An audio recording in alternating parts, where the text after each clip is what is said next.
And we're live, I think. Okay. Hello, everyone. This is Dwight Woods, the Jeet Kune Do Rebel, and welcome to the I Love Jeet Kune Do broadcast number 61. This is the one about what specifically have you added or do you add, and this is part 2. And we're going to broach a topic, a specific topic, the rotating curriculum. So as you guys are logging in, you know the deal. Be kind enough to say where you're logging in from.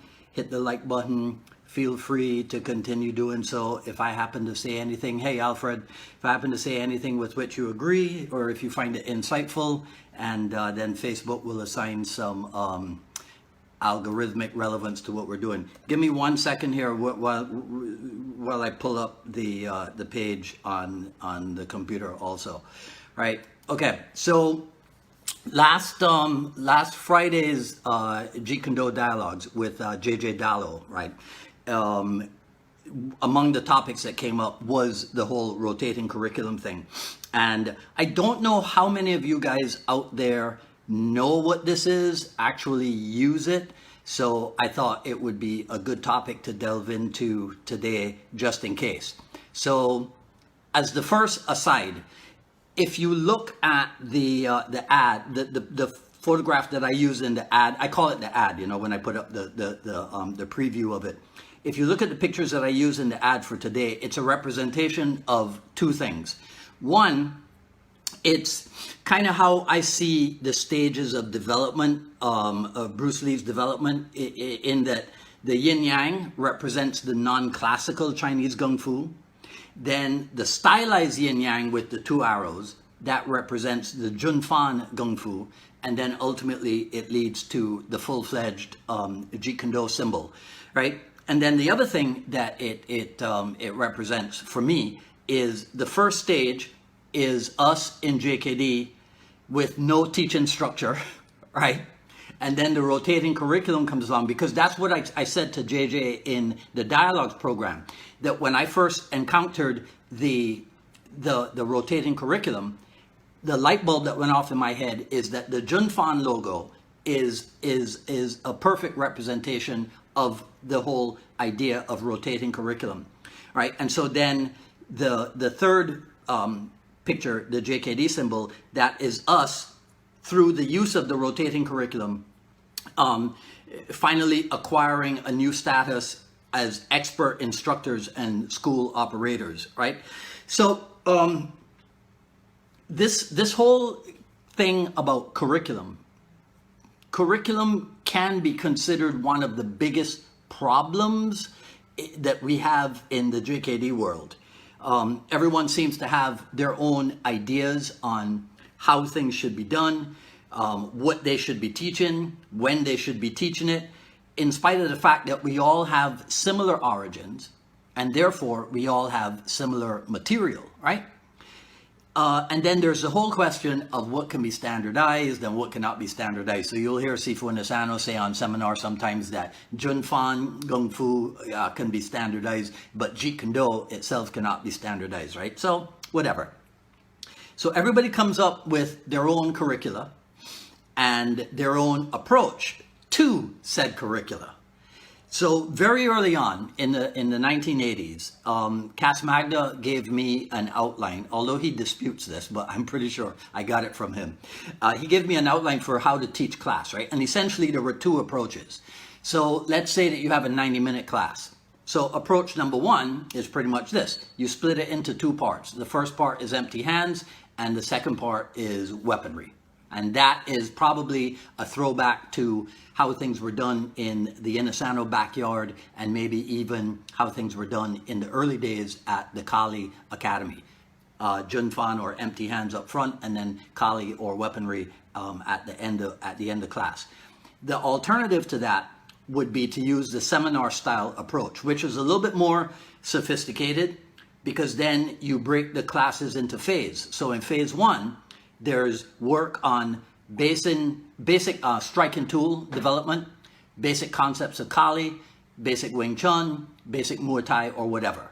And then phase two is the introduction to glove drilling, Phase 3 would be the application of the glove drilling. And then phase 4 would be like different types of sparring or what have you. Okay? So to break all this down, I got to tell you one of my famous stories, right? So it's the early 1990s now. And I don't know if you've ever heard me talk about this. The late Terry Gibson of Oklahoma. In the 1990s, Terry was one of the pioneers in the JKD world for professionalizing the operation at your JKD school. And he was kind enough to share his entire curriculum with me. And if you want to hear, this is my second aside, if you want to hear a little bit about how that curriculum came about, then go to the YouTube and find Jeet Kune Do Dialogues episode number 12 with Harley Elmore, because Harley was there when that curriculum was developed, and you can hear him talk a little bit about it. So around that time, this is 1990s, I had struck up a fruitful relationship with the top Taekwondo school here in Miami. And I was learning about the business of martial arts, and I was smart enough to know that the Taekwondo people were like miles ahead of the JKD world when it came to successful martial art business. So the owner of that school, he had gifted me with my first student management software, right? And dig this. It wasn't so long ago as floppy disk, but it was the hard disk, and there were like 20 hard disks that you had to load into the computer in order to get everything from the for the software. So it wasn't a CD. It was way before CD drives and what have you, right? And in exchange, in my Monday and Wednesday morning class, I trained his 2 junior instructors in Junfan and Muay Thai. And then on Friday morning in the Kali class, the entire Taekwondo teaching staff came to my Friday morning Kali class, right? They also shared their Taekwondo curriculum with me, and I was flabbergasted when I saw that it was not anywhere near as in depth as Terry Gibson's curriculum, which perhaps the best adjective to use for Terry's was that it was daunting. I mean, in terms of just how much material there was from Junfan, from Kali, from Boxe Française, from Mathilindo Silat, from Wing Chun, or what have you, right? As another aside, this will be my last aside, I can tell you, years later at the Taekwondo school, when the rotating curriculum had become the de facto modus operandi, right? I noticed that they had divided the ranks for their rotating curriculum into phases. Now, I don't know if they got that from us, right? But I just found that it was kind of interesting. So in the lead up for today's broadcast, the question was asked if the rotating curriculum was merely rotating the arts that you teach. I guess, let's say, for example, as in January, we focus on Muay Thai. In February, we focus on Kali. In March, we focus on Wing Chun, etc. So I can tell you, it is definitely not that. That is not what the rotating curriculum is at all. Now, let me be honest with you here. And again, this is just the Rebels' take on this. Don't even bother with this rotating curriculum thing unless you have a strong grasp of what it is that your students should be studying at the different stages of their progress. In other words, a student shouldn't be studying knife disarms in the first week or within the first 3 weeks of his or her enrollment, right? That's not the time to be teaching knife disarms. And if you think that kind of thing didn't happen or that it doesn't still happen, think again, okay? All right, so guys are telling me that they can't share. That might have something to do with the settings on the group, the I Love Jeet Kune Do group. So I'm going to tell you this. if I can't get that fixed in time for next week, then I'm going to revert to doing the broadcast from my personal page on Facebook instead of the group page. But guys, just bear with me, and Kurt and Andrew, I'll see if I can share it with you in a separate message, like a direct message, and then maybe it will change the settings on it or something. I don't know enough about the technical workings of the backside of Facebook to handle that, but I'll work on it for you, I promise. All right, okay, so where was I? Sifu Nick is here, good. Right, so I was telling you that if you think that teaching knife disarms is something that that doesn't happen like within the first 3 weeks of a new student's enrollment, you'd be incorrect. That kind of nonsense does go on out there in the JKD world. In 1983, my first week with Dan and Asano, I was introduced to Sombrada. I was taught Sombrada. Now, again, I was granted it was a seminar, so of course they have to teach a wide variety of skills and what have you. But again, I was smart enough to recognize that this Sombrada, just because it was taught to me, just because I was exposed to it, it didn't mean that Dan and Asano expected me to get it, to understand Sombrada right when it was given to me.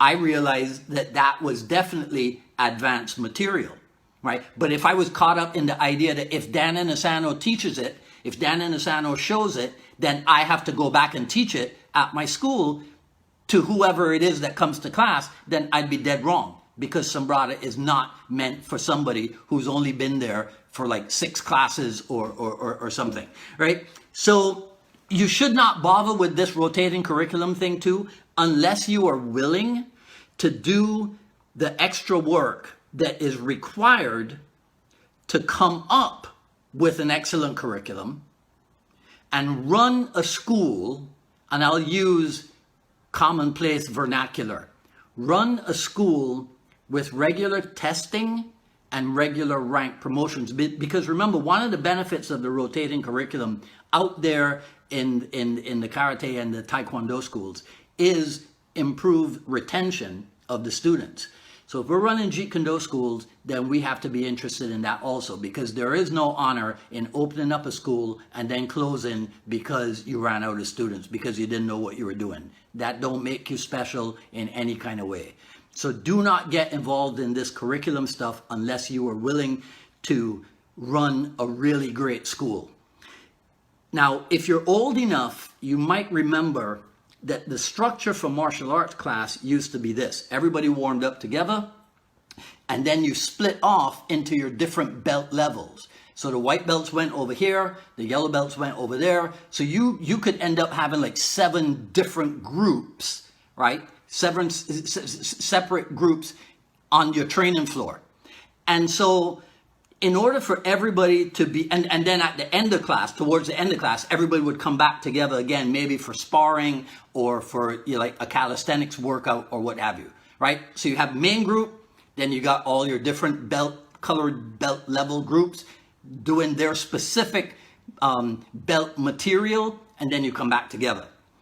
And in a setup like that, you might need, if you got 5 groups, you might need 5 instructors, or you might need 1 instructor and like 4 assistants or what have you.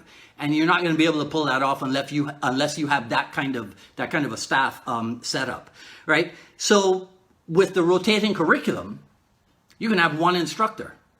And the reason why you can have 1 instructor is because whoever is in class, everybody's working on the same material, right? Now I'll modify that in a couple of seconds, right? So here's how you do it. And again, I will use commonplace vernacular, which I think is superfluous, right? Because I don't know what the heck JKD people are doing out there right now when it comes to I see pictures of people in their workout shorts and belts, or they're wearing different colored ikats or whatever. So I have no idea what people are doing. But here's the deal. So let's say you have, right? And I had to do the math on this. So let's say you have white, yellow, gold, orange, green, blue, purple, brown, and red. So you have 9 ranks before black belt, right? You got nine colored belts before black belt. So you kind of have to decide how you're going to break this down. So I'm going to use convenient math, right? Since I failed sciences, I was pretty good in languages. I'm going to use convenient math for this. I want to break these ranks, these 9 ranks before black belt, into beginner, intermediate, and advanced, so that I have 3 belts in each phase, let's call it, right? So I'll just deal with the beginner group.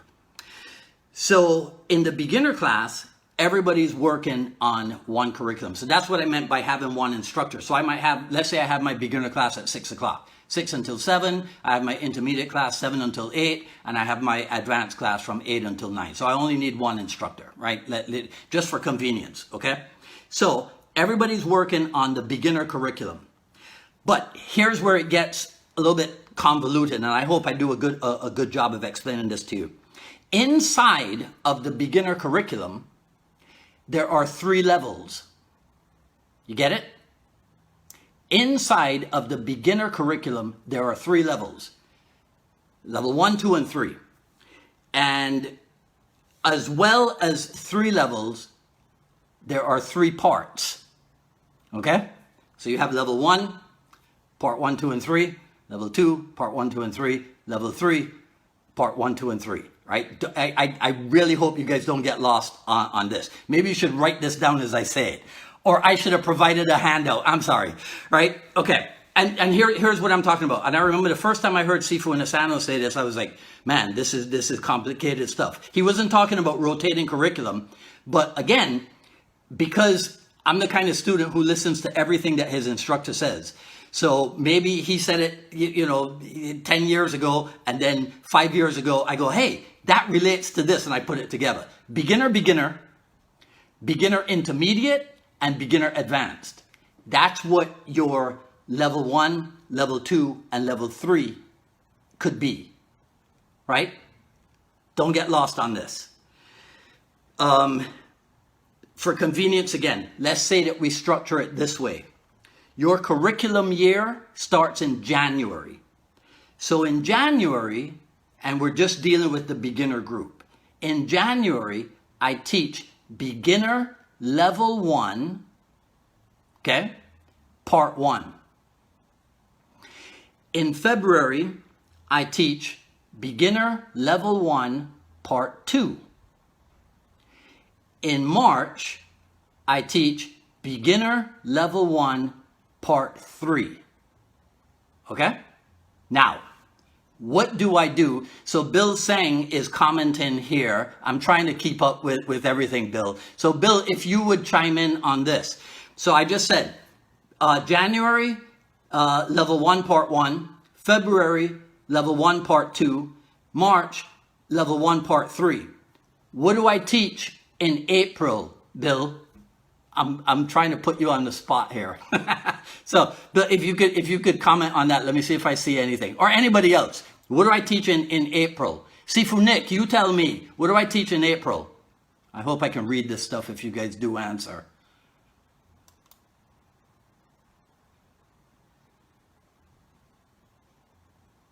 In April, part 1 again? Nope. Nope. There's no right or wrong to this. I'm just going to tell you how I do it. Right? But no, in April I don't do it because remember maybe you weren't on when I said earlier, Bill, about the rotating curriculum being, nope. Okay. All right. So Sifu Nick says to ask the question again. All right. So remember, here's a clue. Here's a clue to the answer, Alfred and Bill. Rotating curriculum is a tool for student retention. It is a tool for regular rank testing and belt promotion. Again, I'm using like karate vernacular and what have you. So, Sifu Nick, in January, I teach beginner level 1, part 1. In February, part 2. In March, part 3. What do I do in April? Yes, see? Sifu Nick, that's why you and I went to the same business organization conferences, right? In April, okay, let's get more specific, Sifu Nick. See if you're with me on this. What do I do in the first week of April? Right? So if you guys can see the comments, Sifu Nick said that April should be prep for testing. What do I do? I'll get you something, right? But what do I do? No, seriously, what do I do first week of April? If we're testing, if we're doing test and prep. Anybody, what do I do? I can only give you 5 seconds. I don't want to take up too much of your time. I already went 5 minutes past the usual broadcast length. But this is important stuff. Okay, anybody? Yes, that's it. In first week of April, I review the material from January. Second week of April, I review the material from February. Third week of April, I review the material from March, right? And then in the last week of, exactly, see, everybody's on the ball. In the last week of April, that's when we have what other people call testing, okay? So now, May comes around. What do we have in May? In May, I got a new crop of promoted yellow belts, right? Because we're still dealing only with the beginner group. So I now have a new crop of yellow belts. I may have a new crop of gold belts. And now I have some new white belts coming into the school. So we're still dealing with only the beginner group. So what happens with those new white belts? Where do they start? Anybody want to answer that quickly? Because again, I don't want to take up all your time, all your afternoon. So now we're in May, right? Now we're in May. We just had promotions, and now I got new white belts. Where do I put them, and what do I teach them? Anybody? We should definitely do this on Friday. Sifu Nick, let's talk about that after. I think I definitely want to do. Okay, whichever module is currently running for level 1. Okay, module, the UMAA way, Sifu Nick, is now beginner level 2, part 1. That's what we start teaching in May. And then we just go that way for May, for June, for July, and then in August, we review and we test again. So what happens in September? In September, we go to beginner level 3, part 1. So what if a white belt comes into the school in September? Where does that person start? That person starts with beginner level 3, part 1. Now you might be saying, well, isn't that kind of unfair? Because they're going to be starting with the advanced beginner stuff. No, because it's beginner stuff, right? So I'm going to use this is not a literal example. I'll just use this. This is a simplistic example for simplicity's sake. Let's say that beginner material is the jab. Beginner intermediate is the jab cross. And beginner advanced is the jab cross hook. It's all beginner material. And that's why I said earlier, don't get involved in this unless you are willing to do the extra work to really, really take a hard look at your curriculum and break it to heck down, right? And it's tricky because you have to be able to provide stuff that is challenging and not overwhelming at the same time. Because what's the old saying? I'll probably get this wrong, Alfred or Sifu Nick, but it's about keeping your students sweaty, smiling, sore, and wanting more. I think it's some quote like that, right? We have, look, here's a problem in JKD. We have too much damn material. And I say that jokingly. There's no such thing. But what you do have to do is analyze the heck out of your curriculum. I said this before somewhere. I don't remember where it was. But the Taekwondo curriculum was like this. compared to what I had from Terry Gibson, which was like this. And it shocked the crap out of me one day when at one of these business conferences, one of the karate instructors said, whatever it is that you have in, and he was referring to the curriculum that was this size. He says, whatever it is that you have in your curriculum, cut it in half because you're teaching too much too early. And I was thinking, this is to be cut in half too much too early when the JKD curriculum that I had was like this. Anyhow, that's a different story for another time, right? So, where were we? I'm sorry, I went off on a rant there and I lost it. Anyhow, so we're at September.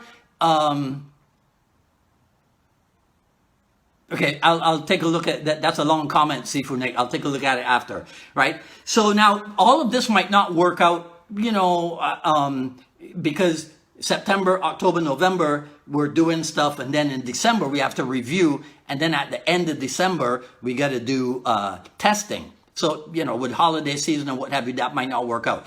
I'm not saying it has to be this way. I just want to give you guys an insight, an overview into how the rotating curriculums that you would operate. You would have to make specific adjustments for the way things are in your neck of the woods, right? The only thing I would say that you have to make sure you do is to separate your classes into beginner, intermediate, and advanced. If you have limited floor space, then that might mean, like I said in the beginning, 3 classes a night, 6 to 7, 7 to 8, 8 to 9. If you have unlimited floor space, right? If you have a mega school like Sifu Nick used to have, right? Then you could probably have simultaneous classes. So you could have a beginner, intermediate, and advanced class all running at the same time. It all depends on what the logistics of your school are. All right, so that's it for today. So feel free, share, like, comment, dislike, ask questions. If you want to delve into this topic a little bit more deeply, send me a direct message on Facebook or email me at jkdrebel@gmail.com, and maybe I can do a one-on-one consultation with you on this or any other JKD business topic. As usual, sign up for notifications for when we go live on Facebook and also when we post the new videos on the YouTube. ilovejeetkundo.com Quick Skill Series Volume 1 is available. Friday's JKD Dialogues. Like I said, I think we're just going to do open Q&A again, right? So, because my originally scheduled partner is not going to be available, my backup dialogue partner, I haven't gotten a confirmation from him. So as of right now, what I'm thinking we'll do is just an open Q&A, and hopefully Sifu Nick will be able to show up on that one, because we always get good feedback if we're doing open Q&A and he shows up. All right. I think that's it. Yeah. Okay. So everybody, thanks for tuning in. Right. I hope you got something out of this. Like I said, feel free to get in touch with me, and I'll see you back here on next Wednesday for another issue of the I Love Jeet Kune Do broadcast, and as many of you as can show up on Friday, and we'll do open Q&A. All right, everybody, here's the shirt. All right, you guys have a good one, and I'll see you soon. Take care.